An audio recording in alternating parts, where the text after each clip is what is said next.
Congress MP Imran Masood ने UP के सहारनपुर में कांग्रेस दफ्तर पर तिरंगा फहराया और पार्टी कारकुनान से खिताब भी किया। इस दौरान उन्होंने बीजेपी हुकूमत पर जमकर हमला बोला। उन्होंने कहा कि आज गरीबों, मजदूरों और मुलाजमीन का इस्तेहसाल हो रहा है। पहले मौलवियों और मदरसों को निशाना बनाया गया, मस्जिदों पर बुलडोजर चलाए गए, अब मंदिरों को भी नुकसान पहुंचाया जा रहा है।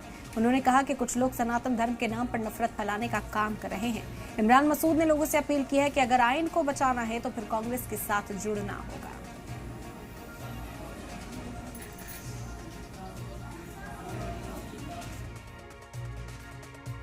कि देश के अंदर कानून का राज चलेगा या डंडा राज चलेगा। संविधान के अंदर इस बात की खुली व्याख्या है कि हर व्यक्ति को अपने धर्म को मानने की आज़ादी है, अपने धार्मिक कार्य करने को आज़ादी है।